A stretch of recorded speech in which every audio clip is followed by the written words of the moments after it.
আসসালামু আলাইকুম প্রিয় দর্শক। এই মুহূর্তে বাংলাদেশ ভারত সীমান্তবর্তী এলাকাগুলোতে যা চলছে নিঃসন্দেহে এর আগে আর কখনো দেখা যায়নি।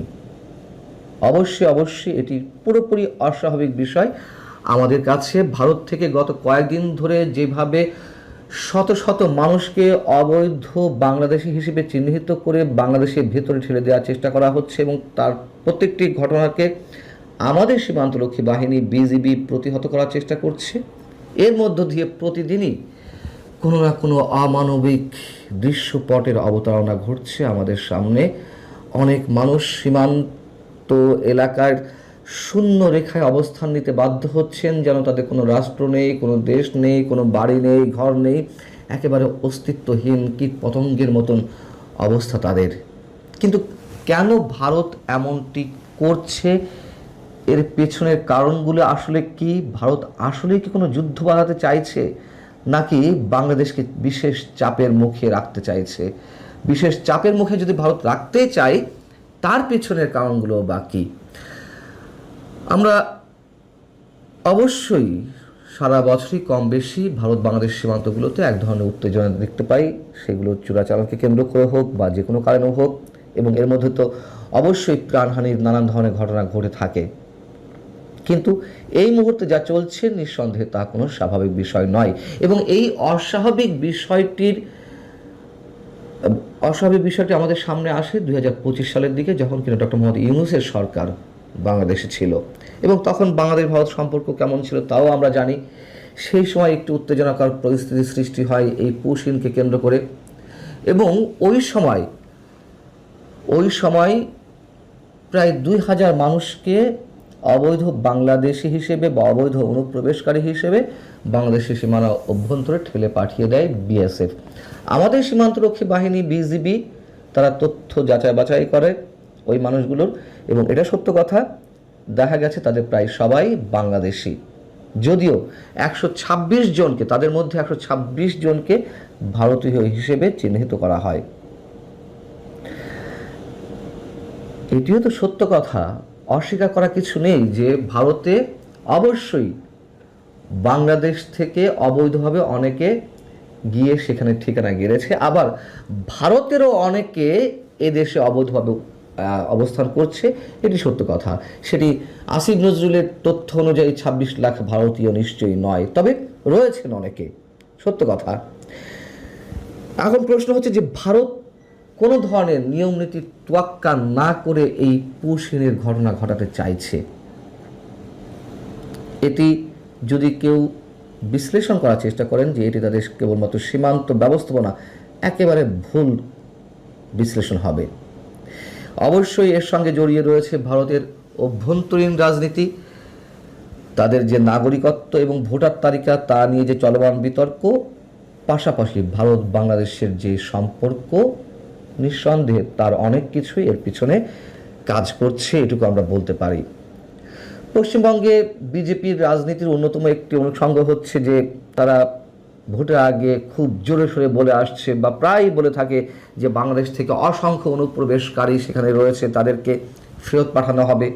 বিশেষ করে নির্বাচনের আগে এই ধোঁয়াগুলো বেশি তোলা হয়েছে, এবং কদিন আগে পশ্চিমবঙ্গে যে বিধানসভা নির্বাচন হয়ে গেল, তাতে বিজেপির শুভেন্দু অধিকারী যখন জয়লাভ করলেন, বাংলাদেশ থেকে বিশেষজ্ঞ মহলের পর্যায় থেকে সরকারের পক্ষ থেকে দাবি করা হলো এর কোনো প্রভাব বাংলাদেশ ভারত সম্পর্কে পড়বে না, তবে আমাদের মতন কিছু চাপোষা মানুষ দাবি করে আসছিলাম যে অবশ্যই এর প্রভাব পড়বে, এবং সেটি দেখা যাচ্ছে।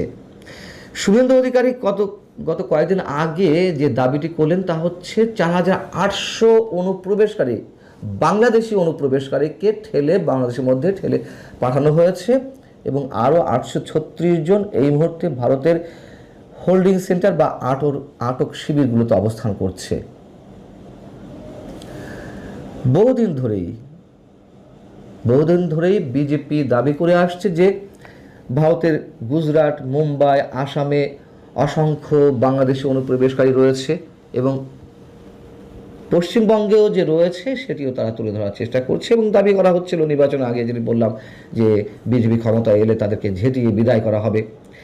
বিদায় করুক, কিন্তু কিন্তু যে প্রক্রিয়ায় তারা বিদায় করতে চাইছে এটি কোনোভাবেই সমর্থনযোগ্য নয়।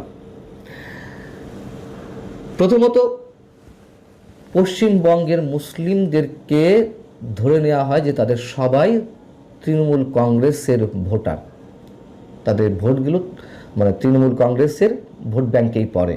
মুসলমানদের মধ্যে এক ধরনের ভয় ঢুকিয়ে দেওয়া, এগুলোকে এক্সাম্পল হিসেবে দাঁড় করিয়ে দিয়ে যে তোমাদেরও এমন পরিস্থিতি ঘটতে পারে, এবং পাশাপাশি একটা সাম্প্রদায়িকতার বীজ বপন করা হচ্ছে। আর কি কি কারণ রয়েছে এর পেছনে? যেহেতু তিস্তার পানি বন্টন চুক্তি, গঙ্গার পানি চুক্তি নিয়ে সামনে আলোচনা হওয়ার কথা রয়েছে, বা আলোচনা অবশ্যই হতে হবে, এবং সেই জায়গা থেকে একটি প্রস্তুতি নেওয়া হচ্ছে। এটি অনেকে মনে করছেন যে দর কষাকষির জায়গা থেকে আগে থেকে একটা উত্তেজনা সৃষ্টি করে রাখা, এবং বিজেপির যে কেন্দ্রীয় সরকার মোদী সরকার সেটি শুভেন্দুর রাজ্য সরকারকে ব্যবহার করে বাংলাদেশের উপরে একটা চাপ সৃষ্টি করতে চাইছে। এটি আমাদেরকে বিবেচনায় নিতে হবে। এবং পাশাপাশি আন্তর্জাতিক যে ভূ রাজনীতি রয়েছে, মার্কিন চুক্তির কারণে অথবা যে কোনোভাবে আমাদের সরকার তো মার্কিন বলয়ের মধ্যে একেবারে ঢুকে গেছে। নিশ্চয়ই সেটি যেমন চীন ভালো চোখে নিচ্ছে না, ভারতও ভালো চোখে নিশ্চয়ই নিচ্ছে না। এই একটি যেমন বিষয়। আবার চীনের সাথে বর্তমান সরকারের সখ্যতা বৃদ্ধি পাচ্ছে, তিস্তা প্রজেক্ট নিয়ে অনেক দূর এগিয়ে যাওয়া হয়েছে, এগুলো ভারত ভালো চোখে নিচ্ছে না। তারও একটি আগাম চাপ, দর কষাকষির একটি জায়গা।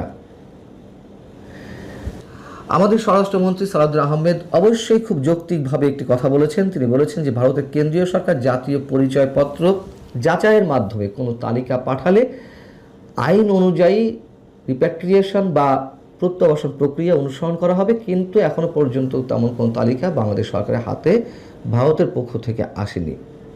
আমাদের পররাষ্ট্র প্রতিমন্ত্রী শামা ওবায়েদ তিনিও বলেছেন যে 15 থেকে 17 বার ভারতকে চিঠি দেওয়া হয়েছে যে আপনারা তালিকা দিন, আমরা যাচাই বাছাই করব, কিন্তু ভারত কোনো কিছুতেই তোয়াক্কা করছে না। কেন এমনটি হবে? পৃথিবীর বিভিন্ন দেশে তো বাংলাদেশিদের মধ্যে থেকে অবশ্যই অনেকে অনুপ্রবেশ করছেন বা অবৈধভাবে সেসব দেশগুলোতে আশ্রয় নিচ্ছে। এটা শুধু বাংলাদেশের ক্ষেত্রে নয়, যুক্তরাষ্ট্র বা উন্নত দেশগুলোতে দেখা যাচ্ছে ভারত থেকেও অনেকে যাচ্ছে বা অন্যান্য দেশগুলো থেকেও অবৈধভাবে প্রবেশ করছে। কিন্তু সেই দেশগুলোকে এইভাবে জোর করে পুশিং করার চেষ্টা করে বা বিমানে করে উঠিয়ে দিয়ে বিমানবন্দরে ধন করে নামিয়ে দেয়, নিশ্চয়ই সেটি করার কোনো সুযোগ নেই। যুক্তরাষ্ট্র যেমন এক্সাম্পল হিসেবে যদি আমরা বলি যে তারা প্রথমে সংশ্লিষ্ট ব্যক্তির পরিচয় যাচাই বাছাই করে, প্রশাসনিক এবং কূটনৈতিক যোগাযোগ শুরু করে, এবং আনুষ্ঠানিকভাবে হস্তান্তরের জন্য তারা প্রস্তাব পাঠায়। সংশ্লিষ্ট রাষ্ট্র কী উত্তর দেয় সেটির জন্য তারা অপেক্ষা করে, এবং অবশ্যই দুই দেশের মধ্যে বা দুই রাষ্ট্রের মধ্যে আনুষ্ঠানিক একটি আলাপ আলোচনা বা প্রক্রিয়ার মধ্য দিয়ে তাদেরকে সংশ্লিষ্ট রাষ্ট্রে ফিরিয়ে আনা হয়। ভারত কেন এটি করবে না? সবশেষ যে এক্সাম্পলটি দিতে চাই সেটি হচ্ছে যে জামালপুরের বকশীগঞ্জ উপজেলার রামরামপুর সীমান্তে মঙ্গলবারই যে ঘটনাটি ঘটেছে সেটি অ্যালার্মিং। একজন বৃদ্ধকে অনুপ্রবেশকারী হিসেবে দাবি করে তাকে বাংলাদেশের মধ্যে ঠেলে পাঠানোর চেষ্টা করে বিএসএফ, ভারতের সীমান্তরক্ষী বাহিনী। আমাদের বিজিবি সেটি প্রতিহত করে, এবং একটা পর্যায়ে তুমুল উত্তেজনা দেখা দিলে তখন দুই সীমান্তরক্ষী বাহিনীর মধ্যে পতাকা বৈঠক অনুষ্ঠিত হয়। সেই বৈঠকে একটা পর্যায়ে বিএসএফের এক সদস্য, ভারতীয় সীমান্তরক্ষী বাহিনীর এক সদস্য গুলি করার কথা বলে। পাল্টা আমাদের বিজিবির এক সদস্য জবাব দেয় যে তোমরা যদি গুলি করো আমরা তো আর বসে থাকবো না, তোমাদের কাছে যেমন গুলি আছে, তোমাদের কাছে যেমন বন্দুক আছে, আমাদের কাছেও গুলি আছে, গুলি তো আমরাও চালাবো, আমরা তো আর হাতে চুরি পরে বসে থাকবো না। অবশ্যই মোক্ষম জবাব। আমি আবারও বলি, বাংলাদেশের মধ্যে যেমন অবৈধ ভারতীয় আছে, ভারতের মধ্যে নিঃসন্দেহে অনেক বাংলাদেশি রয়েছে, আমরা অস্বীকার করি না, কিন্তু সেটির সমস্যা সমাধানে অবশ্যই একটি যৌক্তিক প্রক্রিয়া মেনটেন করা দরকার।